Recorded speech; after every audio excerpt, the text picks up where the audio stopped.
Bonjour et bienvenue sur le tuto vidéo du PCJ, le projet Consultant Junior.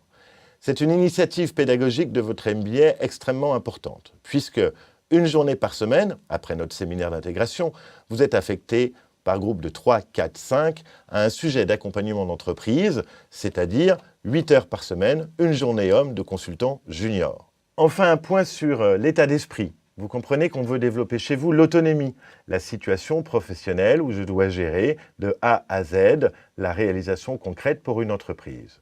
Notre rôle n'est pas de vous materner, d'être derrière vous. Encore une fois, vous êtes des professionnels.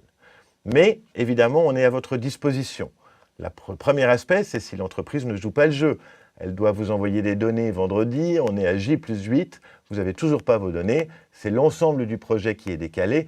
N'attendez pas d'aller dans le mur sur ces aspects-là, revenez vers nous et nous, on peut contacter l'entreprise et dire « Eh oh, que se passe-t-il » Le deuxième aspect, on a tenu un discours similaire à l'entreprise.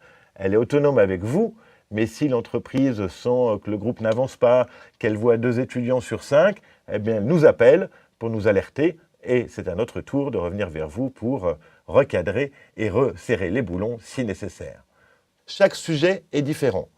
L'élément clé, c'est votre premier rendez-vous avec l'entreprise, qui est le rendez-vous de prise de brief, où vous devez faire reformuler ce que l'entreprise nous a envoyé pour être sûr d'avoir bien compris. Car vous le verrez, entre ce qui est annoncé et la réalité, il va y avoir des écarts. Quels sont les enjeux affichés? Mais en fait, quels sont les enjeux cachés? Pourquoi mon commanditaire me demande ça à l'intérieur de l'entreprise, à l'extérieur sur son marché? Après ce rendez-vous, vous devez rédiger le document le plus important, qui est le cahier des charges de votre mission de conseil. Un cahier des charges, c'est un planning avec un objectif, des étapes, des livrables, des enjeux.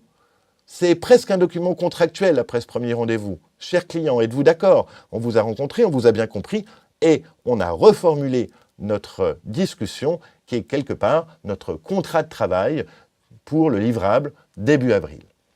Ne vous trompez pas, là encore, le projet Consultant Junior est évalué par l'entreprise avec des jours hommes. Ils ont des attentes extrêmement fortes. Et si on a conçu cet aspect-là, c'est pour que vous puissiez, sur votre CV, dès la période académique, mettre une ligne de référence et dire « Oui, j'ai bossé pour WES, pour l'OCDE, pour Bazar Chic. » Et même, vous pouvez appeler tel responsable pour un contrôle de référence. C'est également comme objectif que vous puissiez mettre en branle tout ce que vous apprenez et que les aspects parfois théoriques puissent apparaître dans des aspects concrets de l'entreprise. Chaque semaine, vous devez sur SharePoint, et vous avez le modèle de compte-rendu, déposer votre compte-rendu d'activité. Là encore, on ne vous demande pas de rédiger 12 pages à chaque semaine. C'est juste une page. Qu'est-ce qu'on a fait? Les problèmes rencontrés? Est-ce qu'on est dans nos délais? Si on ne l'est pas, c'est normal, c'est pas normal. Les risques? Évidemment, l'évaluation finale se fera aussi en fonction du nombre de comptes rendus et si vous respectez ou pas ce compte rendu hebdomadaire. Alors, on arrive à la question de l'évaluation, souvent posée par les étudiants. Pour valider l'ensemble des ECTS, l'évaluation est double. La première évaluation est celle de l'entreprise. Et là, le livrable, il est unique. Il n'y a pas de modèle. Une entreprise, vous allez plancher devant le board, une autre, vous allez réaliser un rapport. Ça, c'est lié, encore une fois, au choix de l'entreprise et à votre cahier des charges. L'entreprise a une fiche d'évaluation globale. En général, elle note tout le groupe, mais elle peut, si elle le souhaite, noter un étudiant individuellement, en plus, pour ses prises d'initiative, en moins, si l'étudiant a un peu disparu, mais ça n'arrive jamais dans notre MBA. L'autre évaluation, c'est l'évaluation académique.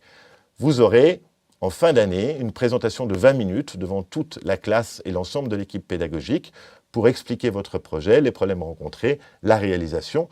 Et l'évaluation globale, c'est la moyenne entre la note académique et la note de l'entreprise. Voilà, j'espère que vous avez bien compris l'ensemble du processus. J'ai oublié de vous dire, évidemment, qu'en janvier, février, au milieu de l'année, on fera un point sur toute la France, ensemble, de tous les projets consultants juniors. Et puis, j'ai plus qu'une chose à vous dire. Bon courage et au revoir.